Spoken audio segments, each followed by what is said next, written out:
Hi everybody, I'm smoking my 7LE that I got. Um, it's an old pipe that I picked up on eBay, and in it I've got some plum pudding special reserve. Mick, the guy with cancer, Pam's boyfriend, went out this morning on the motorbike, and unfortunately he was involved in a car accident. The car knocked him off his bike and he was taken to hospital. At the moment we think he's just got a broken collarbone. They've let him come home, but he's fairly shook up, fairly bruised. Luckily it was his left collarbone, because his right shoulder's plated anyway from a previous accident he had a few years ago. But poor Pam is very upset, obviously. It just seems one thing on top of the other. And she also has labyrinthitis, which makes her incredibly dizzy and very sick feeling. So I really, really would appreciate your thoughts, and those of you who pray, if you would continue in prayer for them.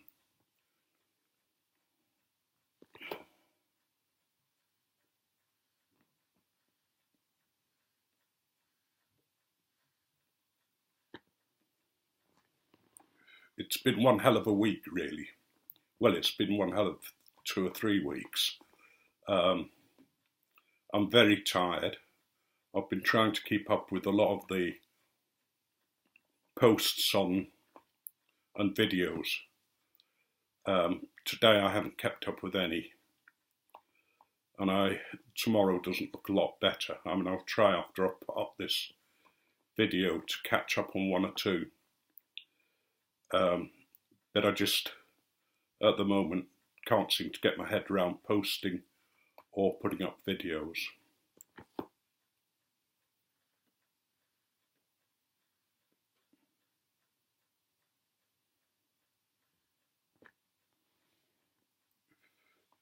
Luckily, I'm not on the writing group tomorrow. We're having a month off, so I'm pleased about that.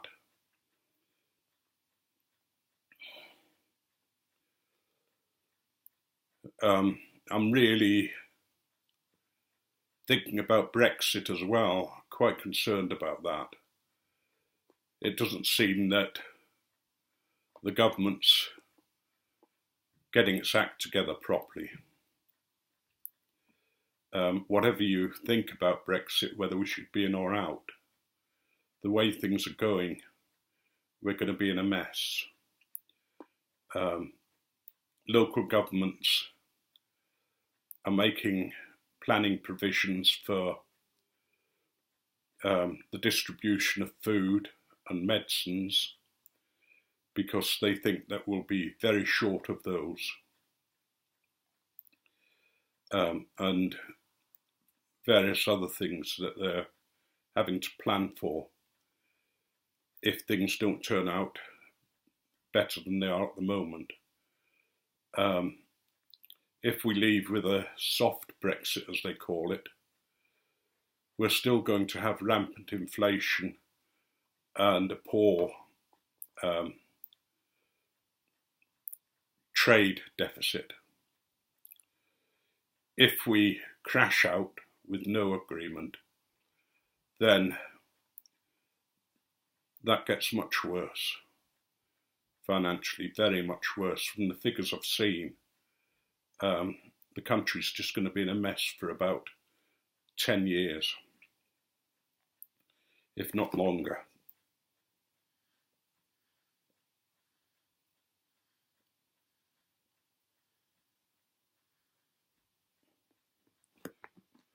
Already local governments are in a mess because the government has been cutting down their money quite strongly to try and transfer the money into other areas. So I just don't know what's going to happen, really. We got our new car, and I've put a picture up on Facebook. It's a Motability car, which Carolyn gets because she gets an allowance for so that she can go out. And they have a scheme over here called Motability, where you can use that allowance to provide a car, which is quite a good scheme because you get a new car every 3 years and the old one goes in to be sold. It's a really nice car. It's the same as we've had before, which is a Yaris dual fuel automatic. The dual fuel means that as the car drives along, when you take your foot off the accelerator, then the power goes into the battery, so it recharges its own fuel cells to provide electric car facilities.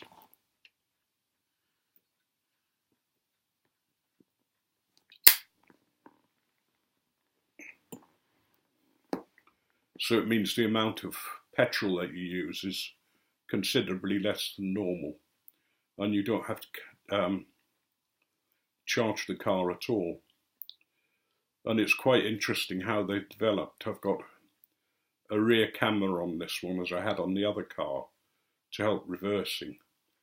But I've also got a system whereby if you get too close to the car in front, the car will slow down and will tell you you're too close. And if you keep going, if you're going to crash into it, the car will stop. If you go out of lane without indicating, the car will let you know by a signal, a beeping signal.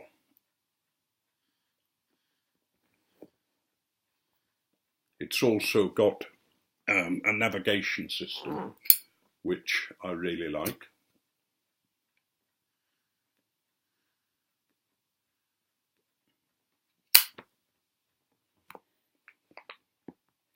So I'm really enjoying it and looking forward to driving it a bit more. I don't have to get used to it because it's virtually the same as the car we had before, with just one or two things that are extra that I need to get used to. It's also got an automatic dip system, so I can put it on full beam, and if another car comes towards me, it will dip its lights. I can also take that off automatic and do that manually. The one thing I can't change is the automatic braking system if you get too close. That's a built-in safety device and it stays. Anyway, that's the car. And Dunhill announced at the beginning of this week that they're stopping production in England, that they have enough tobacco to last for about a year, as long as people are sensible. So I'm hoping that we don't go mad over here, like happened in America over McClelland.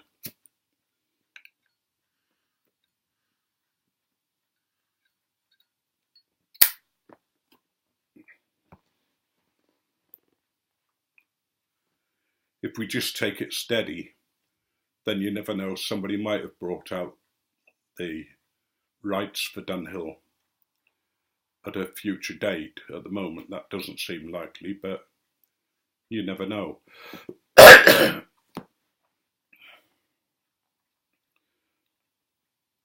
So I'm just going to buy Dunhill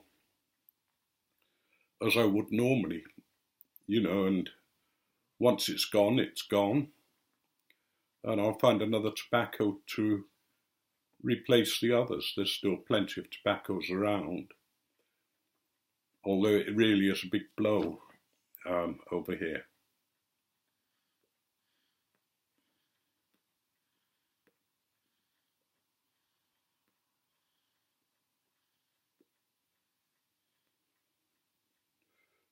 Because we don't have American blends over here. There's only one firm that runs about 3 or 4 different types of different blends from one manufacturer. If we want American tobacco, we have to buy it from shops in the States and run the gauntlet with customs.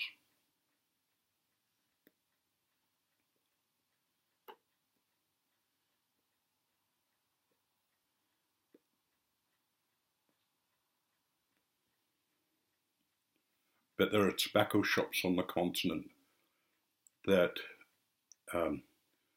until Brexit, will sell us tobacco. After Brexit, it's all up in the air. We might not be able to buy tobacco from anywhere outside England because of trade agreements and that kind of thing.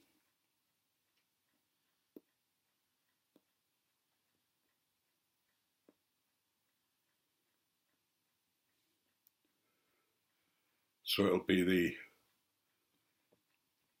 Pete's and will still be okay, I think.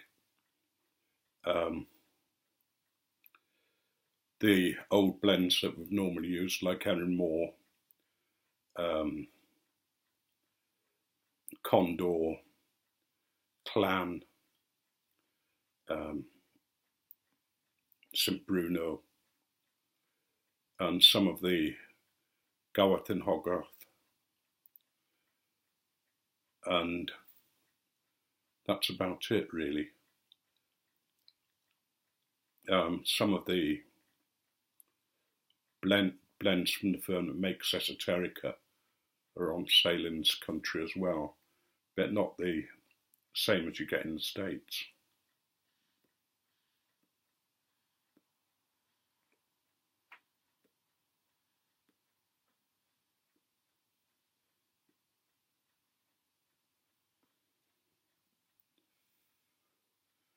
It's really quite odd in the country at the moment.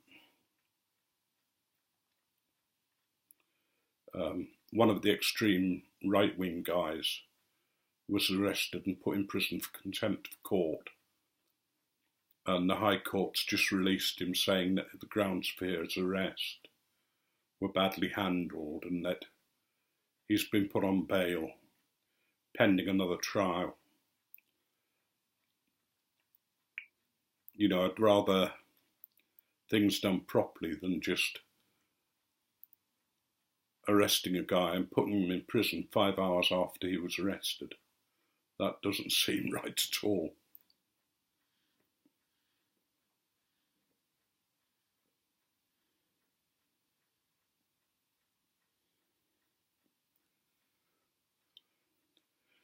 Anyway, I suppose I should draw this ramble to a close. Please remember Mick and Pam.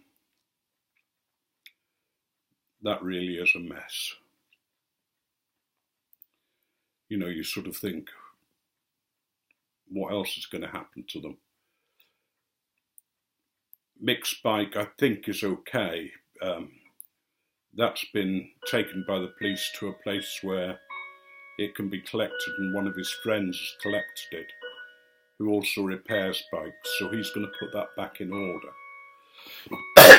But if Mick has broken his collarbone, which he has, I don't think he's going to be able to get out much on the bike, and he doesn't take to being stuck at home.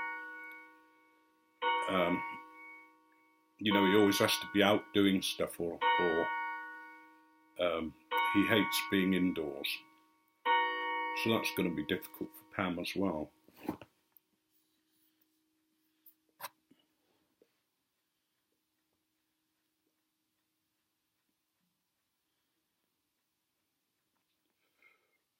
I'm aware I'm jumping all over the place at the moment. As I say, I'm very tired.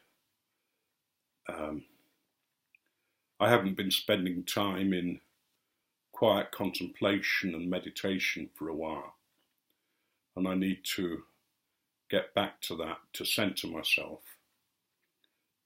Having said that, I'm perfectly happy with each day as it comes, and despite all the problems, it's not getting me down very much.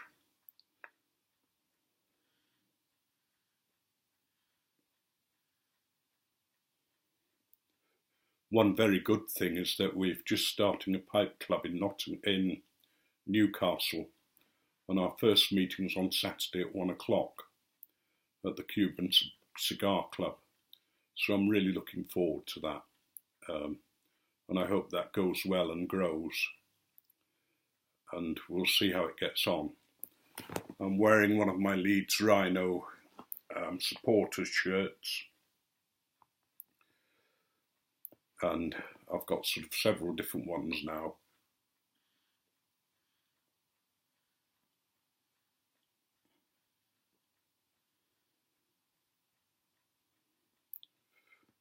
I'm going to stop there at 16 minutes.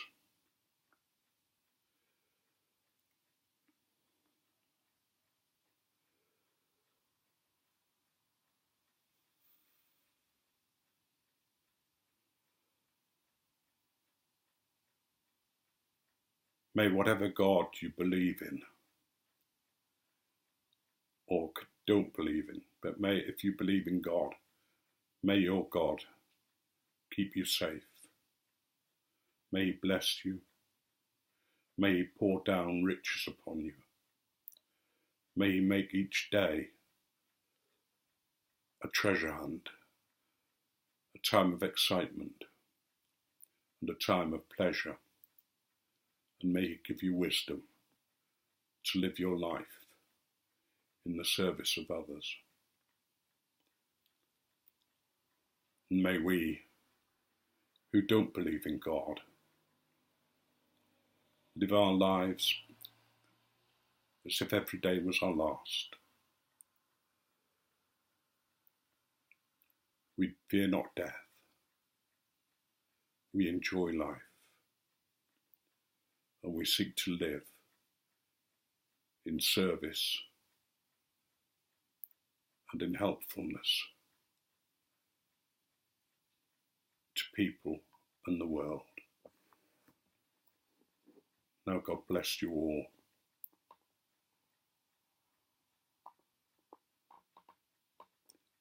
I've been trying to think of a joke, and the only one I can think of is a really awful joke that you've probably heard. This man is a chicken breeder, and he's always wondered why, when you have a chicken, only 2 of you can have a leg, and the rest is breast meat and that kind of thing. And he thinks it would be great if you could get 4-legged chickens. And eventually he breeds a 4-legged chicken. And one of his friends said to him, I understand you bred a 4-legged chicken. And he said, yes, I have. He said, I wanted everybody to be able to have a leg each. And he said, well, what does it taste like? Does it taste the same? He said, I don't know. He said, I haven't been able to catch the buggers yet.